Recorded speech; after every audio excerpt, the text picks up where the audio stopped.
Leave. You're making him uncomfortable, she said when her ex showed up at her party. I nodded and left without a word. Packed all her things and changed the locks while she celebrated. She came home to her stuff in the hallway and a note. Now nobody's uncomfortable. Hey viewers, before we move on to the video, please make sure to subscribe to the channel and hit the like button if you want to see more stories like this. And if you have your own story to share, send it to me. My contact info is in the description below. I'd love to feature it in an upcoming video. Thanks. Throwaway for obvious reasons. This happened about a year ago, but I've been lurking on here long enough to know stories like this blow up. Figured I'd share mine because, looking back, it's one of those tales where everything flips in the most satisfying way. I'm not here for advice, just venting and maybe giving some folks hope that karma does its thing sometimes. Buckle up, it's a long one. I'm Jake, 29 now, but 28 at the time. I work in IT for a mid-sized company in a decent-sized city, nothing flashy, but it pays the bills and lets me have a life outside of work. I've always been the steady type, reliable, committed, the guy who shows up when he says he will. That's how I approached my relationship with Sarah. We met 3 years earlier through mutual friends at a casual game night. She was outgoing, funny, the kind of person who lights up a room. I was drawn to that energy, and we hit it off quick. Within 6 months, we were exclusive, and after 2 years, she moved into my apartment. It felt natural, like we were building something real. Looking back, I poured a lot into us. Sarah was a graphic designer freelancing from home, and her work was inconsistent, feast or famine. I'd cover rent when gigs dried up, no questions asked. I handled most of the bills, cooked dinners after long days, even helped her network by introducing her to some contacts from my job. There were little things too, like the time she had a family emergency back home. I drove 6 hours through pouring rain to pick her up from the airport when her flight got delayed, just so she wouldn't have to deal with a cab at 2 a.m. Or when she wanted to take an online course to boost her skills. I paid for it without hesitation, even though it meant skipping a guy's trip I'd planned. I wasn't keeping score. That's what you do when you love someone, right?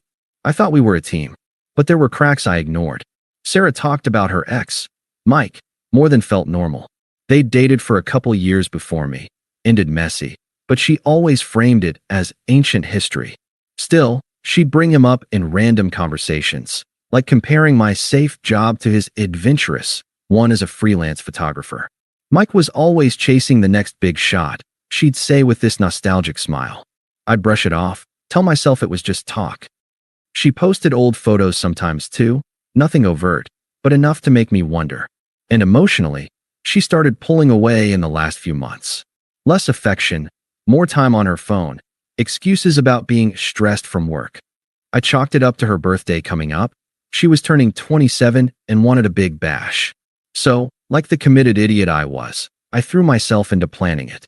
The party was my idea, actually. Sarah mentioned wanting to celebrate with friends, but she dragged her feet on details. I stepped up, rented extra speakers, ordered catering from her favorite spot, even decorated our apartment with string lights and balloons. I invited about 30 people, our mutual crew, her coworkers, a few of mine. Spent a solid weekend prepping, and the night before, I surprised her with a custom cake I'd had made with her design portfolio on it. "Jake, you're the best," she said, hugging me tight. For a moment, it felt like old times. I went to bed thinking, yeah, we're good. The party kicked off around 8 p.m. on a Friday. Music pumping, people mingling, drinks flowing. I played host, refilling ice, making introductions, ensuring everyone had a good time. Sarah was in her element, laughing with her girlfriends, snapping selfies. I caught her eye a few times, and she'd blow me a kiss. About an hour in, the doorbell buzzed. I opened it, and there was Mike. Tall, scruffy beard, camera slung over his shoulder like he was ready for a shoot. I hadn't invited him. "Hey man," he said, smirking. Sarah said to come by. I forced a smile, let him in, but my gut twisted. Why hadn't she mentioned it? I tried to play it cool, stuck to the kitchen mixing drinks. But as the night wore on, I noticed them. Sarah and Mike, huddled in the corner, heads close, her hand on his arm, while she laughed at something he said. Our friends shot me glances, but no one said anything.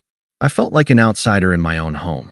Eventually, I wandered over, trying to join the conversation.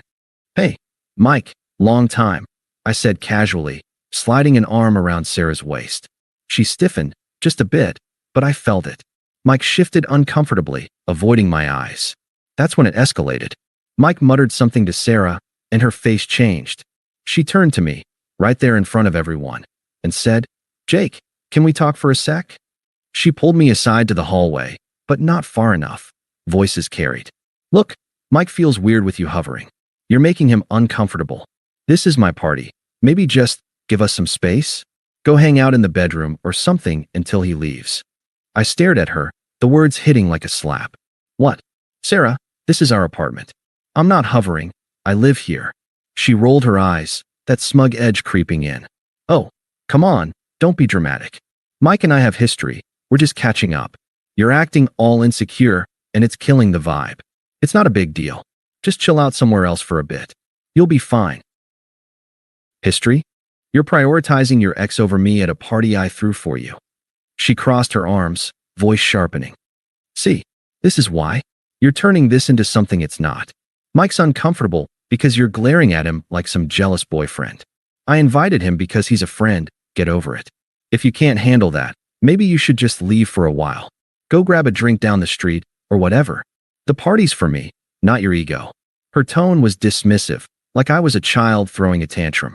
Twisted logic all the way, blaming me for the tension she created, justifying her favoritism as my insecurity.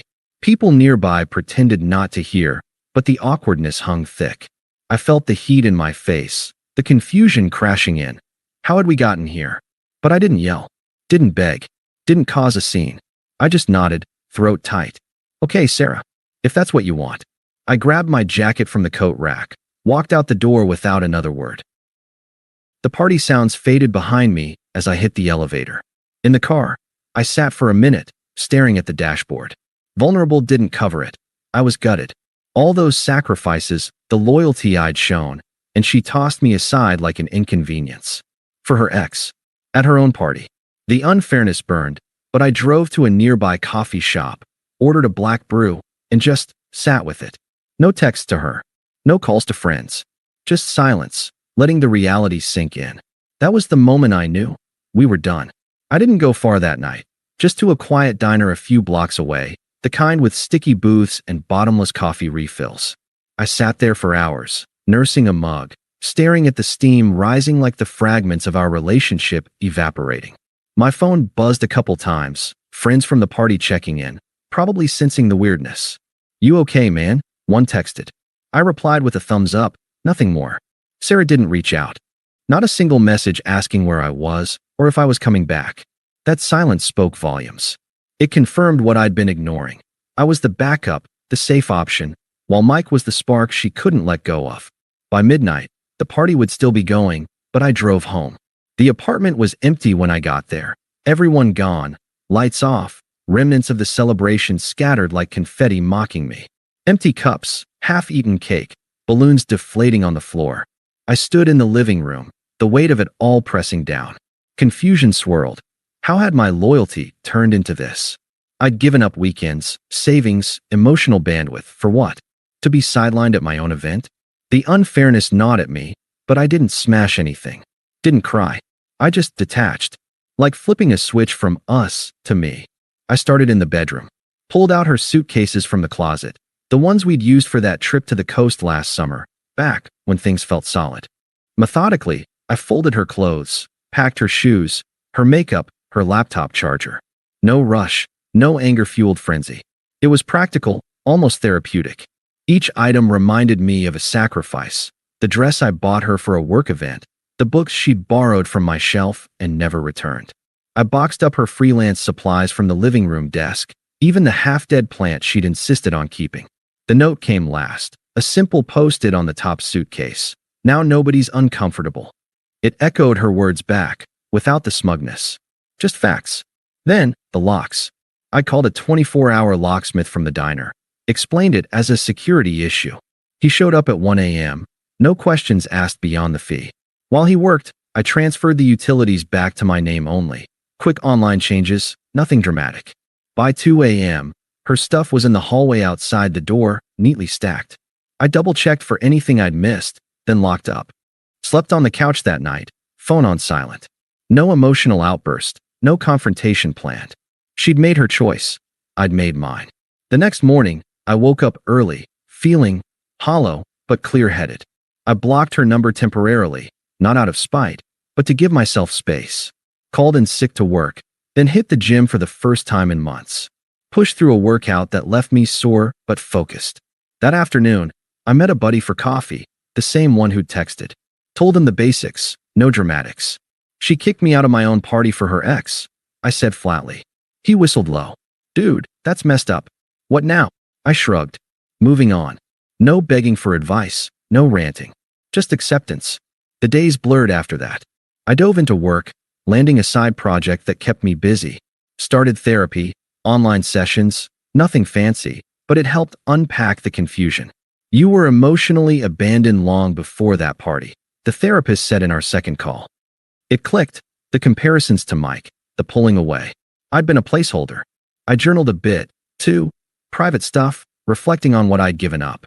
Like how I'd skipped a promotion opportunity last year because it meant relocating and Sarah didn't want to move. Or the nights I'd stayed up helping her with deadlines while she scrolled through social media. The silence from her side stretched. No immediate blow-up, which almost hurt more. It was like I'd vanished from her world already. A week in, I unblocked her, but only because mutual friends started relaying messages. Sarah's freaking out, one said. Says she can't get in. I nodded, changed the subject. Internally, the vulnerability faded. I wasn't confused anymore. I was done. Started small changes. Rearranged the apartment, bought new sheets, even adopted a routine of evening walks. Felt the arc shifting, from hurt to something steadier. Friends noticed. You seem lighter, one commented at a casual hangout. I was. The betrayal had been outrageous, undeserved, but sitting with it in silence? That built resilience. No disappearing act yet. I stayed in the city, but emotionally, I was miles away, ready for whatever came next, without her. About 2 months later, the pieces started falling into place on her end. I didn't stalk her socials, had muted them all, but word got around through our overlapping circle. Turns out, after the party, she'd crashed at Mike's place. Catching up turned into rekindling, fast and furious. But Mike? Unstable as hell.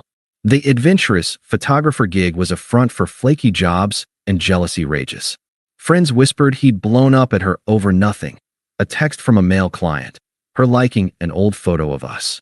He'd accuse her of using him, then ghost for days, leaving her spiraling. It unraveled quick.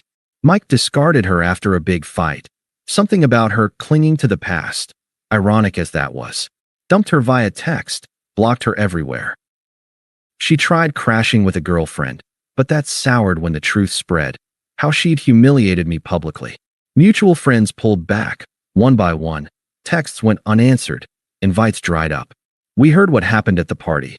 A couple admitted to me over beers. Can't defend that. Her freelance work tanked too. Focus gone from the drama. Deadlines missed. Clients bailing. Last I heard indirectly, she was crashing on her sister's couch, scraping by with gig apps. Reputation in tatters. Isolated, broke, irrelevant. Karma didn't need my help. It hit hard on its own, mirroring how she'd treated me, like an afterthought. I didn't gloat, didn't seek updates. But when fragments reached me, it felt just. The smugness she'd shown? Gone. Replaced by the consequences of her choices. Satisfying, in a quiet way. The unraveling didn't take long before Sarah started circling back. It began about 3 months after the party, right as her life hit rock bottom. First, it was a text. My phone lit up one evening while I was cooking dinner for myself. Jake, we need to talk. This is ridiculous. Let me grab my stuff at least. No apology, just entitlement, like I'd overreacted. I didn't respond. A day later, another. Seriously? You're ignoring me? After everything. Still radio silence from me. Then the call started, voicemails piling up. I listened to the first one out of curiosity. Jake, pick up. I know you're there. Mike was a mistake, okay? He flipped out over nothing and kicked me out. I'm at my sister's now, and it's awful. We had something good. You can't just throw it away like this. Call me back. Her voice cracked a bit, but the manipulation shone through, framing it as my fault, minimizing her betrayal. I deleted it, blocked the number again. But she escalated. Used a friend's phone next time, catching me off guard during lunch at work. Jake? It's Sarah. Don't hang up. I paused, fork midway. What do you want? God, finally. Look, I'm sorry about the party. I was drunk, stressed. Mike showed up and things got weird. But you're being so cold. We lived together for a year. You owe me a conversation at least. Can I come by? Just to talk. Oh, her. The hypocrisy burned. No, Sarah. You made your choice that night. Prioritizing your ex, kicking me out of my own home. We're done. But it wasn't like that. You were acting jealous, making everyone uncomfortable. I just needed space. Mike's gone now. He was abusive, controlling. I see that. We can start over. Please. Twisted logic again, blaming my jealousy while admitting Mike's flaws. Her tone shifted from pleading to desperate. Jake, I'm broke.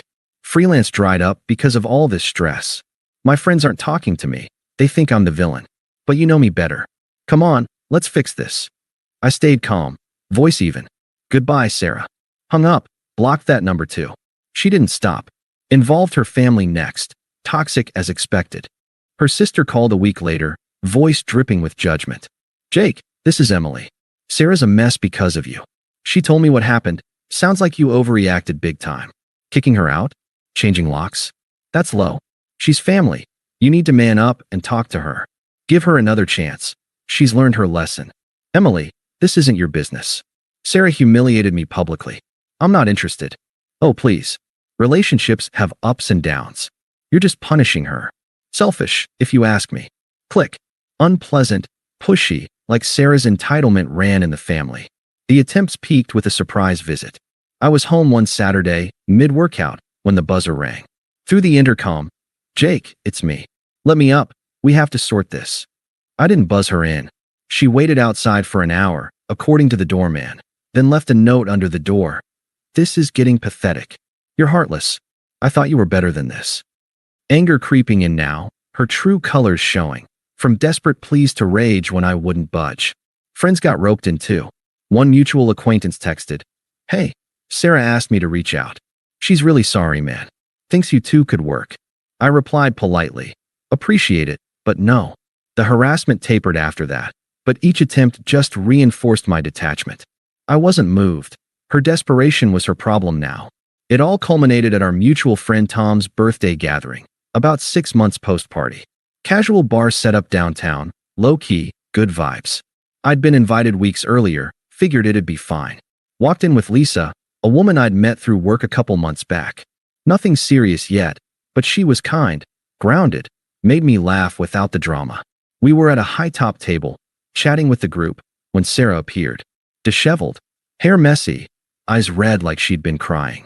Alone, nursing a drink at the bar, until she spotted me. She approached hesitantly, voice shaky. Jake, hey, didn't expect you here. Can we talk? Privately. The group went quiet. I stayed seated calm. Sarah, what is it? Her eyes flicked to Lisa, then back. Who's this? Anyway, look, I messed up. Big time. Mike was a disaster. He used me and bailed. I'm alone now, scraping by.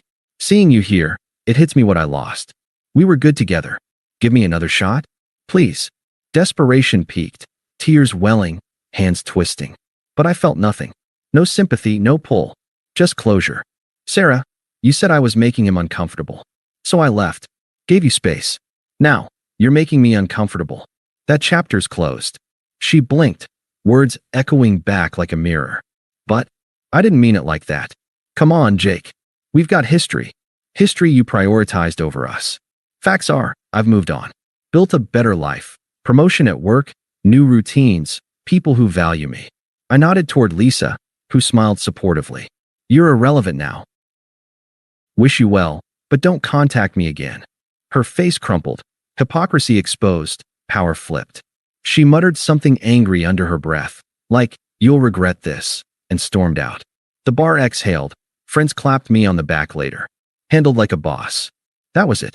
Emotional freedom hit fully then. No more confusion, just peace. Life's thriving without her shadow.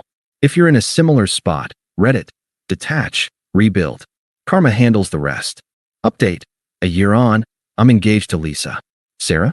Last I heard, still struggling. But she's not my story anymore. Thanks for watching. Make sure to subscribe to the channel and hit the like button. What do you think about this story? Share it in the comments.